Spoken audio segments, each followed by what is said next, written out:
this Pandora's box that all the sales guys really want to open up, but they just don't know how. So, all right, well, okay. I don't know if I kind of danced around. That makes total sense. I think, I guess what's the main reason you're looking to kind of streamline that process, be able to kind of go deep, fix up some of the objection handling things, like what's sort of the main reason you're looking to kind of streamline that now instead of just doing it the way you've been doing? Because it's been working. So yeah, it's been working. I want to make more money, And how much commissions are you making a month right now? I would say minimum is about 12 up to about 20. Okay. It's pretty good. And so it's all right. How much commission would you want to be making? I want to, gosh, you kind of like, when you had that interview, I would love to be kind of in that 30 to 50 range. There's no reason why. I've got the skill set to be able to do it. And now it's just, and I've got the leads to be, the opportunities that are coming in. Now it's just a matter of just fine tuning my process to get to that point. Okay. That makes sense. And so I don't know exactly what that process looks like, to be honest. Okay. That makes sense. And before you started talking to me, were you kind of out there, have you been out there looking for ways to kind of get from that sort of 12 to 20 to 30 to 50? Yeah. And what I've found, Matt, is it's not working more leads. It's just being more effective with the leads that I do have. Mm-hmm. Because one of the offers actually both of the offers, super good fulfillment. That's so important, man. That's so important. It's huge. And for me, I have people contact just like you did in that interview. You got a ton of people who are contacting you because you're good, right? And so as a result of that gets out there in the ether of the universe. And then I have people probably to the tune of 2 or 3 a week contact me and say, "Hey, Darren, what's your bandwidth look like? I'd like you to work some leads for me." And I just, and so I get really selective on the offers that I want to take a look at because I want to make sure that they've got the fulfillment and they're congruent with my value system. And, and then also that their funnel is actually going to create an environment to where we can actually close. We can actually. It's funny how when you've been doing it for a while, you can figure that out better than marketers. Right? You can just look at it and go, "That's not going to work." Yeah. And you're like, "Sorry, buddy." I had one guy that I just fired or got rid of because I kept telling him exactly where his process was broken. And he just, we're just going to keep on doing what we're going to do. Okay. Well, okay. I'm done. I can't. I just turned down a 2 comma club guy. Because that's a good feeling. That's a good feeling sometimes. Yeah. Well, I just went through his, I made him show me some of his fulfillment stuff. And I said, "Oh, bro, this is garbage." Yeah. I was like, I'm going to get refunds here. I don't want to. Right. I don't want to play. Well, see, it's just kind of like what you're talking about. I've worked on floors where I have just done things. I think I've got about over the years, probably about a 3% cancel rate, which I'm totally cool with because that means that I'm pushing them. Yeah. But I'm getting enough refunds that I'm pushing them just enough where they, you know what I'm saying? Mm. But when you and Jeremy are talking about is just about having this real authentic, kind of this heart-centered conversation and, creating that environment to where they make their decisions on their own as opposed to you embedding it into their brain. Mm. Well, it's that Dan Carnegie line, right? A man convinced against his will is of the same opinion still. So, the way that I look at it, man, is everything I say is garbage. Everything you say is gospel. Right. So if I want to have you, like, if I want you to be in this program, which, dude, I do, I love this program. Like, I do, man. Like, it fucking changed my life. Like, no doubt, like, no shit. Right. So, like, I think it's in everyone's best interest to do it, but, like, it can't be my idea. It has to be yours. Right. It just has to be. Otherwise, like, you're in there begrudgingly and you're not going to get the most out of it. And that doesn't benefit anyone. Like, right. You know what I mean? And another part of it, Matt, is also kind of that balance between asking a bunch of questions and really kind of getting to the root cause, but then also knowing that balance between, okay, how much of kind of the fulfillment you have to go through, to maintain that excitement so that they go, yeah, this makes sense. And where they come back to you. And I had one couple on the phone last week where she started crying because she was just, her and her husband were just completely dialed in. They were ready to go, and we got them done. And, That's awesome. right there. So yeah. Well, that's sort of a good segue. Like, I just want to make sure that what we do would actually work. But like, besides, I guess, the process, the object, like, besides some of the things that you've mentioned, right? Like, what's an ideal criteria for like a coaching or a training program for Darren right now?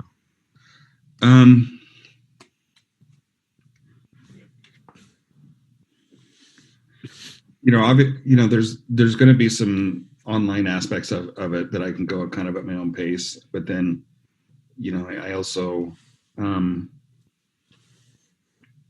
want somebody to kind of pick apart my presentation, okay, and to, help me fine tune it. But be real and authentic with that interaction. Okay. Yeah, Facebook groups are great. Boxer Access is, great. I mean, this is how I pitched both my offers.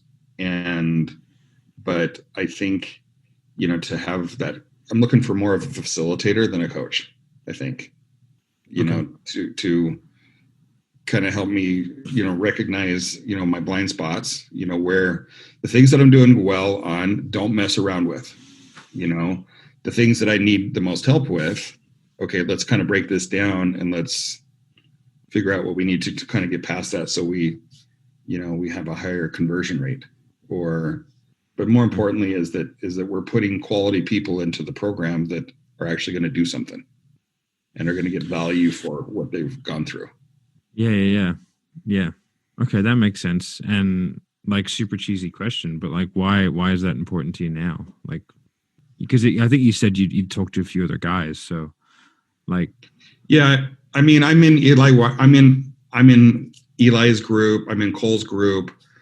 I value those guys like crazy, just because I think that they pitch a lot like I do, where I'm not a high pressure, kick-ass closer. And I tell people that want me to work for them, I go, look, if you're looking for a shark, if you're looking for a Grant Cardone crony, I'm not it. Yeah. I've just never sold that way. I don't believe in selling that way. And so, but I think, for me, it's important so that, my family, we can do the things that we want to do. And just not kill myself doing it. Does that make sense? What do you mean by not kill yourself? Does that mean like with time? I don't want to have a bazillion calls during the day that I have to do. All right. So you don't want to have to deal with volume. You want to deal with quality. Yeah. And I suppose you're making $1,500 an offer, right? So yeah, about that. Yeah. 15 to 2,000. So 10 a week, you're at 15,000 a week, 60,000 a month. Yeah. Do you feel like you have the bandwidth to be able to sell 10 people a week? Like, is there the actual like opportunity? Yeah, I do. Okay. So what would that do, man? At the same time, I pull open my pipe drive, and I know there's a ton of people in there that have gone dark or ghosted or whatever, that I know that we, could convert. Maybe I pushed them to that point where they ghosted me. I don't know the reason why they ghosted. Sometimes people just get busy and forget, man. You know what I mean? Yeah. Totally. This is the way that I look at it, right? Like, I'll tell you a quick story. I think I might have told that story in that interview, but where I was sort of like, I used to sell in a very Cardone smash type, like pretty aggressive way. That's how I was taught. I was taught by a guy called Gulliver Giles. I don't know if you've ever heard of him. Gulliver. Yeah, fucking Thor the sales warlord, right? So, right. Dude, the guy's phenomenal, right? He is. He's awesome. I like him. But I mean, Jesus Christ, you sell like that for 10 years, your soul is just destroyed. I think for him selling his own product, I think it's fine, right? Because it's his persona and it's like who he is. But you can't selling other people's products, especially. You end up creating a lot of fulfillment issues because people are just not happy to be in the program. They're just, you know what I mean? And so that's how I sold. And I did that for 10 years selling fitness. I've had 3 lifetimes of selling because I sold 8 hours a day, 5 to 6 days a week for 10 years. selling $147 programs, which I found harder than selling $50,000 programs, you know, like, Totally. Yeah. and so when I came into high ticket, which was only about 18 months to 2 years ago, I came into it and I was making 20 grand a month with like month one. But it's because I used to pay for the leads. So my mentality is very different than most salespeople, because I consider all the leads that I follow up with everybody forever, always. I never stop. I got guys from 2 years ago I'm still sending emails to, right? And you never know, they might they might buy at some stage, right?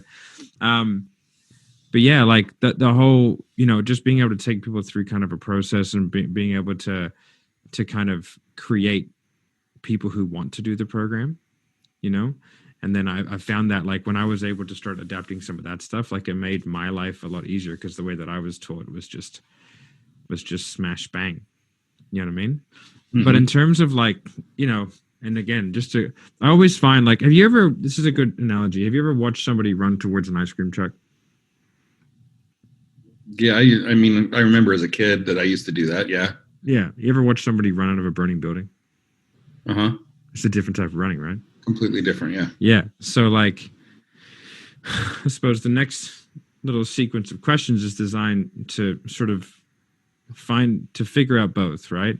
So, like, what is it that's going to allow you, what's the ice cream truck for you? Like, what are you running towards? Like let's say 10 sales a week is possible given what you have in front of you.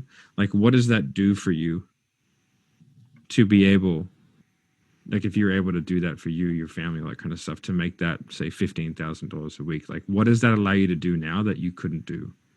What does that allow you to do then that you couldn't do now?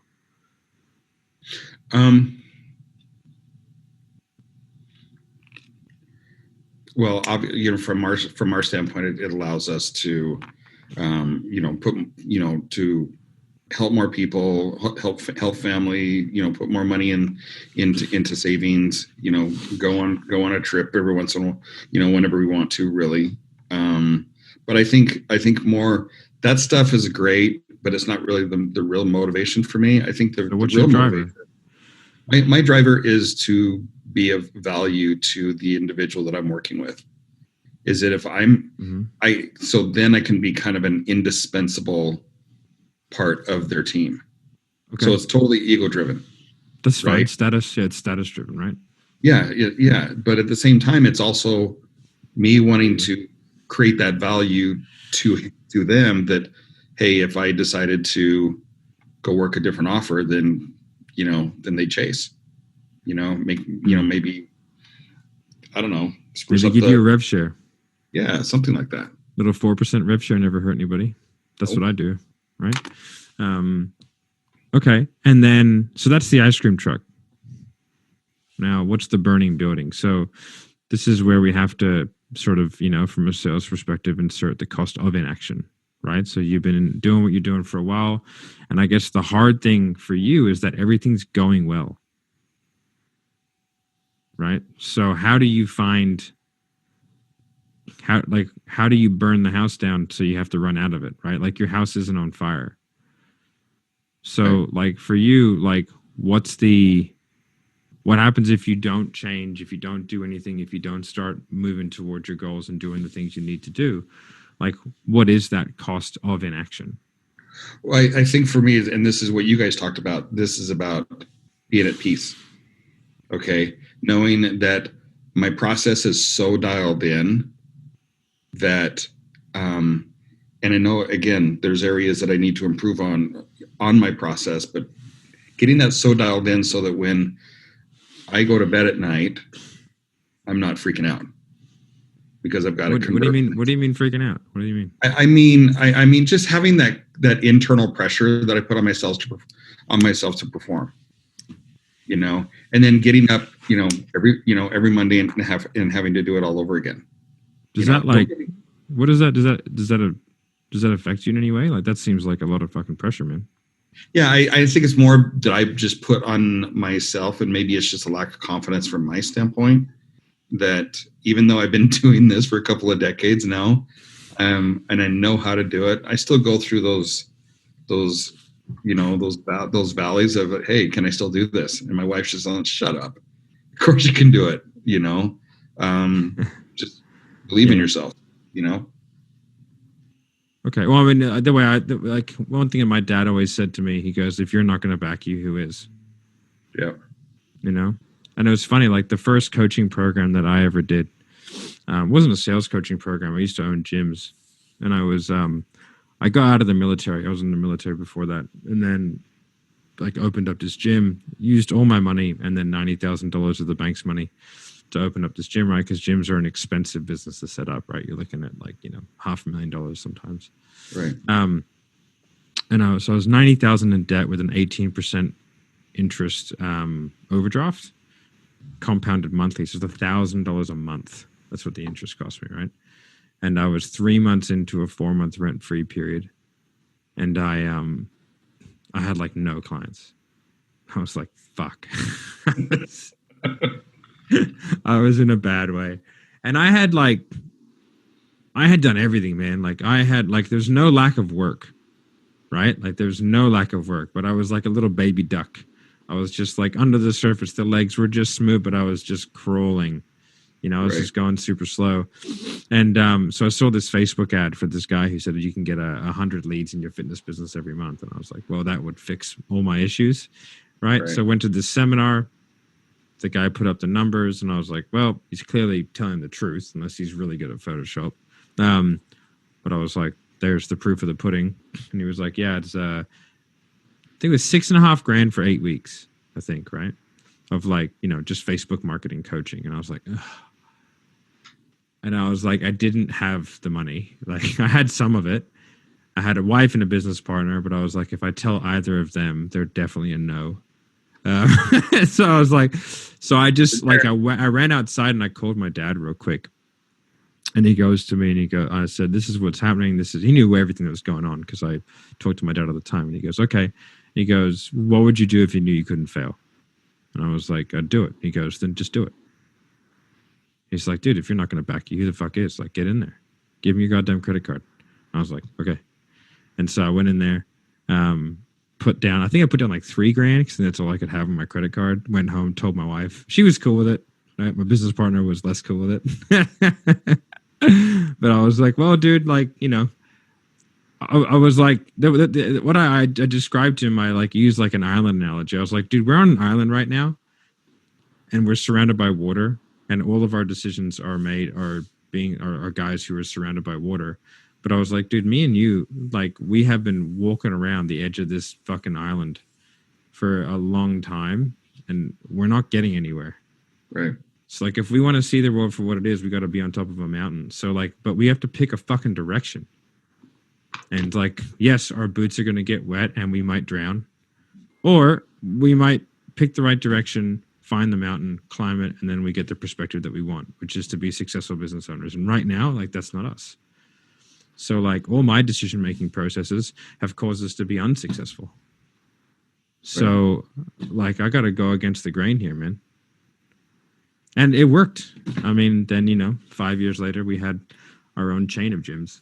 And then I sold that, and that's when I sort of came into the high ticket realm. But yeah, man, like it's it's really easy to act when your back's against the wall. I find it easier to act then, but I find in the position that you're in, it can be harder. That makes sense. So, like, what do you think? Do you think it's enough, what you just said? Or is there something deeper? Is there a demon behind the closet that we don't want to open? Yeah, I don't know if I want to open it, though. Okay, so... Yeah, so let me share something with you. And I mean, I don't even know you, but I don't know why I'm sharing this with you, but it's part of, I think, the process. So back in 2010, I went to prison. Okay.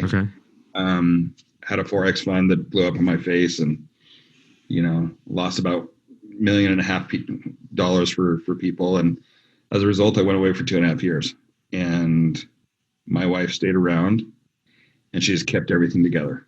Right. And I just think that, one of my greatest fears is, not that I'm going to do anything wrong like that again, because that was that was the best worst experience of my whole life, right? Where I just learned a ton about myself. I learned a ton about human behavior, about people skills, about all of that. I also learned a ton about accountability and taking responsibility for your shit, because nobody else, like you said, like your dad says, nobody else is going to do it for you. And so, so I came out of that, a completely different guy just because of what I went through. I mean, I was in a very light security, white collar, club fed sort of, situation. And, that's why I kind of gravitate, or not gravitate, but resonate a little bit with Ryan Stewman, not his personality, but just kind of what he's been through. And so I've just kind of been trying to figure out what that next thing for me is going to be. And, I think part of me, just the reason I don't move forward the way that I want to, and in a way that I know how to, is because I got these limiting beliefs that are saying, well, you can't be successful because you've been to prison. You know what I'm saying? And so makes total sense, man.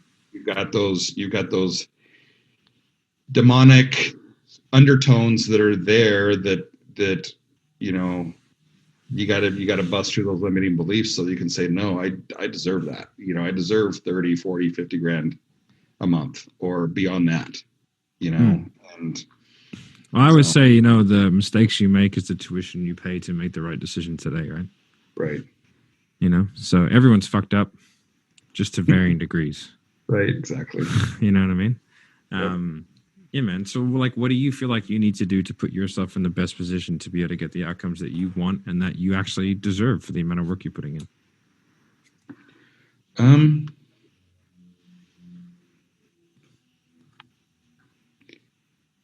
I don't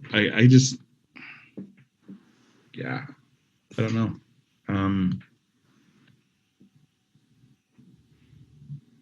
It's a stumper.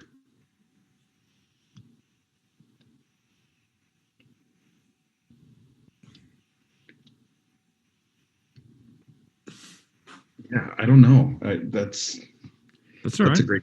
That's a great question. You don't have to know right now. I haven't told you what we give you yet. Yep. All right. Well, dude, I think that what we do would work. I think it would help you. So if it's okay with you, and I can kind of take you through how it works, the different investments and all that kind of stuff, and then we can see what's the best way to proceed forward to give you the best chance to get what you want. Okay. So essentially, it's the one program, but there's three time frames: 3, 6, and 12 months. Okay.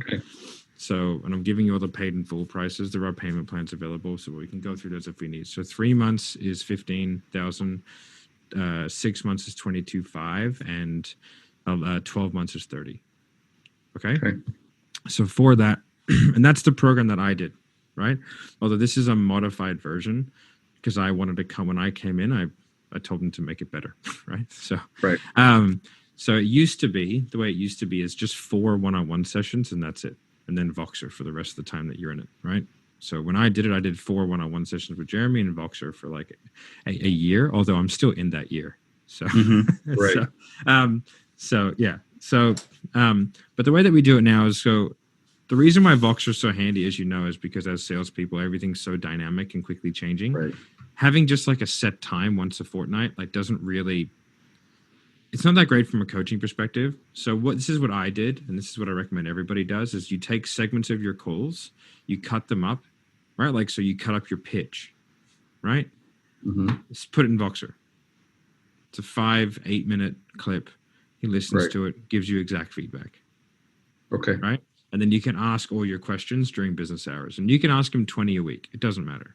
There's no limit to it, right? Most people use it a lot in the beginning, and then it tailors off. That's what mostly happens. Right. I use it a lot always, right? Like I still get coaching from him, you know what I mean? So that's the Voxer, so it's kind of unlimited access to that. Then what we have is we give you a script for all your industries. So we have you get access to like every single script that every single one-on-one client has ever done. right? Okay. So there's like 100 scripts in there. Okay. And they're for digital marketing services or coaching service or real estate offers, or these are like 7-figure scripts, right? These are proven, very, very good scripts, which you can use as like the base framework to build out your process, right? Right. And that'll give you a chance to like kind of either adapt it or take it on holus bolus. It sort of really depends on where you want to go. It sounds like your process is sort of similar to the process, but maybe not as refined or structured. Mm-hmm. Right. And the reason why that, and then so what we do with that is every single week we do a scripting session. Right. It's like a small group. We're breaking everyone up into like industries. Right. So they'll be like, right now it's like just one group because there's not very many people. Right. It's a brand new program, but then it'll just be coaching offers. It'll be solar offers. It'll be B2B offers. It'll be, you know what I mean? So Right. but right now it's just one small group essentially. Right. So we do a group scripting session every single week. The reason we do that is because like the more in-depth analysis you have on the scripting and the more feedback you can see Jeremy giving to you, to other people, like the more you understand the phases, because understanding what you're trying to get out of each phase is more important than knowing what to say. Mm-hmm. Right. So like if I know that I want to have my connecting questions, situation questions, problem awareness, solution awareness, right, go down into consequence questions, commitment, you know, pitch and commitment questions, right? Like if I know how to transition between those phases, I can be in an Uber talking to someone and take them through. Right, because I understand how to channel a conversation and try and get it nice and quick. Like I can make a sales call long if I want to, or I can make it short if I want to. Right. But I can get every single thing that I need out of it, and I can skip parts of it. Because if you answer questions for me that I don't have to, I'll just skip that part in my head. I'm like, oh, he's done that, he's done that, he's done that. I can skip it. I can straight to the end. Right. So as long as I know that I've gotten the right answers and I know which cues to look for and which cues to not, then it should be pretty sweet. Right. That's why we do the weekly scripting sessions. Then what we do is weekly call review and role play sessions. And that's where you get like a lot of the feedback from Jeremy on how to say things and how to sort of, you know, because I'll just give you a quick example. Right. If I ask you a question like, well, Darren, like, why is that important to you now? Okay. Now, I would never ask it that way, because there's variables in how you can answer that. Right. Right.